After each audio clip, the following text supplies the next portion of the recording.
le match plus que de raison.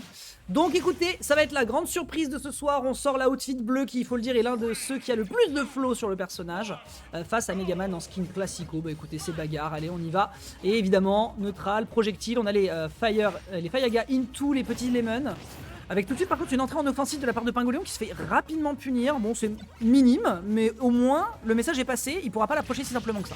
Tout à fait, il a un peu calmé ce soir, on l'a vu, il était en DI full in dans les petits combos du Megaman. Clairement il voulait taper et bah, il s'est un peu fait punir pour ça, donc on est au retour dans le neutral. Mais là un petit désavantage quand même du côté du Megaman qui arrive à revenir avec cette air dodge sur la plateforme, mais c'est très dangereux Sora. On sait qu'on peut prendre la sauce à partir d'un air. Oula. En tout cas il n'y avait pas de nerf loop ici, juste un petit nerf classico-classique. Ouais, et puis voilà, encore une fois, ça c'est une mécanique assez rigolote quand on n'est pas totalement prêt pour Megaman. La bombe, en fait, vous n'avez pas besoin d'interagir pour lui taper dessus et pour la faire coller, contrairement d'ailleurs au C4 de Snake. En fait, elle va juste se coller si vous êtes au contact de quelqu'un. Et là, ça a desservi malheureusement à Nagenzo. C'est juste courir dessus finalement et ça fonctionne. Oui, comme quoi des fois harceler, ça... Non, on va pas finir cette phrase. Pour le moment, un petit Blizzaga qui est tenté pour mettre un petit peu de pressure. La dash attack qui va être une excellente option de Burst Range.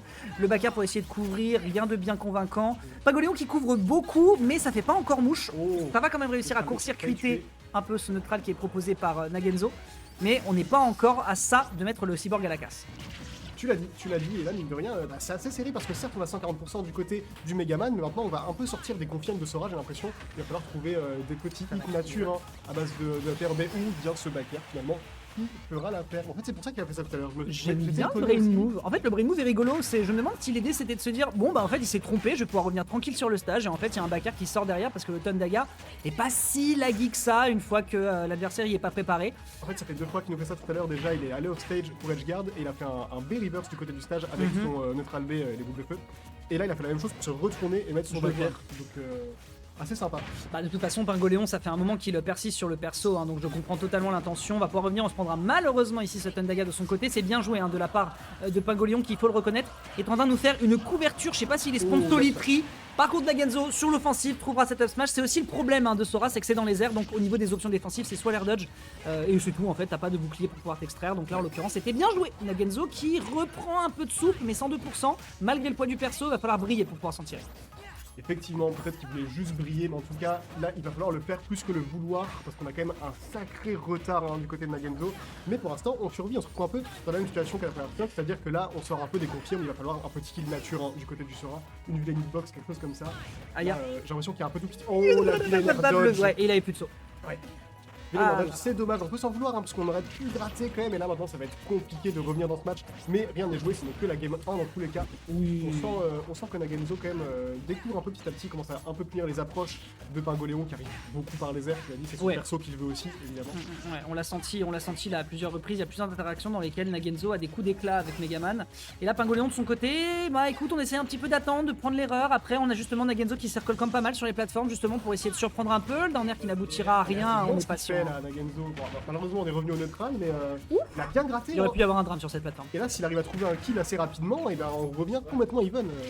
Tu as bien raison, l'up smash qui était tenté sur une air dodge, ça pouvait être la bonne option, mais non, c'est pas encore fait. Attention quand même à pas vouloir trop couvrir des options sur l'adversaire qui va pas finalement être assez patient parce qu'il a de l'avance.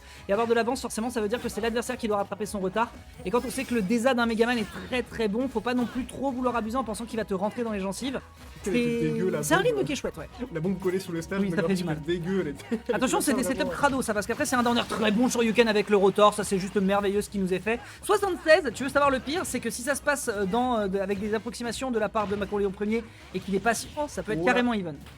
Tout à fait, ça m'a envie de se rasséréner. Oh là là, on a bien vu ce double side B, on y était prêt. Combinette. Le contre, voilà. Oh dommage. La gueule du shield, mon dieu. Ouais, je savais pas qu'on avait des Skittles à l'avenue. Oula, ça va pas rendre directement un up smash qui est malheureusement whiff et la punish est exemplaire du côté de l'adversaire. On a tenté d'aller chercher le downner mais c'est pas fait. Coup de foudre qui est tenté. Derrière le bug dans la matrice. Le bug dans la matrice avec l'absence de tech et vous connaissez l'expression, on ne vous l'apprend plus. Ça part en faveur de notre meilleur starter de la 4ème gen. C'est faux, Simiabras est bien meilleur. Je suis pas d'accord. Oh, mais bon. Oh nanani nanana, toi t'es du club Torterra toi. Non, Tortipousse. Ouais, c'est ce que je viens de dire. Ah bon, Torterra. Tortipousse, non, mais Tiplouf en plus, non, bien sûr. Tiplouf, évidemment, un poké de GOAT si on me demande. D'ailleurs, gros délire que j'ai constaté récemment, c'est que c'est vraiment le starter des personnes queer au niveau de la 4ème gêne. C'est De trop. Patiplouf. Ouais, non, pas Tiplouf, Tortipousse. Ah oui, ok. Toutes les personnes Ace, toutes les personnes NB, etc. kiffent Tortipousse, je ne comprends pas pourquoi ça me choque pas. Tiens, Nolwenn, ça va mon amour? Bah écoute, super, écoute, on est posé. On a du petit Sora. Tiens d'ailleurs, j'ai un t-shirt Kingdom Hearts ce soir. J'aurais dû le sortir exprès pour l'occasion. Ah bah oui. Bah oui. Bah c'est merveilleux tout ça. Absolument, voilà. Écoute, Ah, la ZSS. la bonne ZSS, bah en vrai de vrai, on va reconnaître qu'il y avait des choses, mais on avait un retard beaucoup trop important. Ouais, je pense que ça va Et être, on pourra, effectivement, tu as raison pour le score, on pourra sortir peut-être plus facilement de certaines agressions, peut-être un peu plus aisément dans certaines petites escarmouches. Donc c'est une bonne idée. On n'oublie pas que le désavantage était effectivement bien plus gratuit que celui de Megaman. Meilleur, je ne sais pas overall, surtout dans le neutral, mais dans tous les cas, ce sera beaucoup plus facile de s'extraire des agressions de la fois, j'ai l'impression que c'est quand même un perso sur lequel on a beaucoup plus de méprise côté Oui, Nagenzo que d'autant son main. plus. Et mine de rien, on a perdu cette game 1 quand même sur des erreurs assez bêtes. Il y a eu une air dodge dans le vide et une no-tech alors qu'on avait la situation bien en main. Donc c'est assez bon présage pour la suite du match. En tout cas, pour l'instant, il a quand même un petit retard. Ouais, là c'est en train de tout doucement se faire. C'est un peu compliqué aussi parce que les approches face à Sora ça peut être difficile. Il y a quand même un Projo qui est un peu casse-couille avec la Fireball. Derrière, ce sera malheureusement pas un Spike, mais il y a des dégâts qui sont au rendez-vous, notamment derrière sur le side B qui est lancé comme ça directement dans le vide pour essayer de surprendre. Il y avait un counter qui était tenté. Je ne sais pas ce qu'ils sont en train d'essayer de nous faire, mais ça coûte très très fort pour ce démarrage de Weekly. Je pense qu'il a voulu se préparer au down 2, Ouais, mais ouais, on n'est pas au Genesis. La couverture était Oh non. excellente. Oh, quel dommage. Après c'est du timing. Il a pas eu le temps de lui foncer dessus à cause du Tundaga en couverture. Tu trouves pas le B, derrière t'es punish à l'atterrissage. Juste merveilleusement fait de la part de Pingoléon, mais ça se jouait dans un moussoir de poche et il s'est fait moucher C'est justement. une très belle lucidité, hein, tu l'as dit, il a très bien réact à ce B, il l'a vu tomber, F smash comme ça, et il a explosé concrètement. C'est dommage, c'était un peu trop commit, je pense, de la part de Nagenzo. C'était un peu tardif, c'est-à-dire que voilà, tu vois que le Tundaga t'arrive dessus, tu le tentes pas plus. Là par contre, là le timing est bon, mais on est sur Battlefield et c'est une grande map, donc on tient encore un petit peu le choc du côté de Sora en dépit de sa légèreté. On prend bien le temps de zigzaguer, de faire des couleuvres, de faire des virgules, de broyer la langue de Molière avec la manette sur ce stage pour l'instant. Le Tundaga qui va pas encore aboutir à une situation de kill et il absence de tech. On est trop gourmand du côté de Nagenzo et ça se ressent. Le side B qui va enfin clôturer cette game. Est-ce que c'est la clé de la victoire pour Nagenzo? Il y a encore une stock fraîche à rattraper.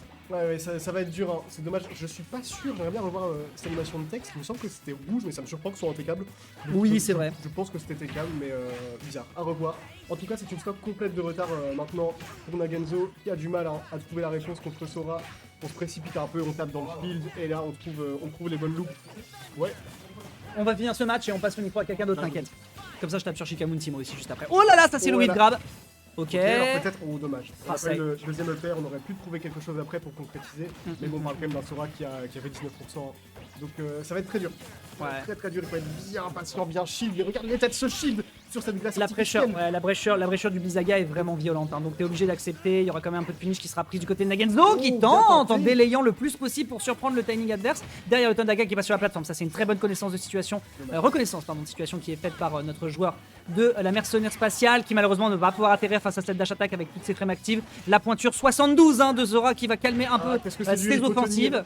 Il faut tenir. C'est des modèles custom, hein, ça n'existe pas dans le commerce. Oh, c'est pas mal du tout. Peut-être le. Oh non, il a sauté. Et en plus de ça, désolé. tu sautes sur la plateforme centrale, t'es très très haut dans les airs et le knockback va faire la différence. C'est dommage, ce sera du côté du loser que ça se poursuit.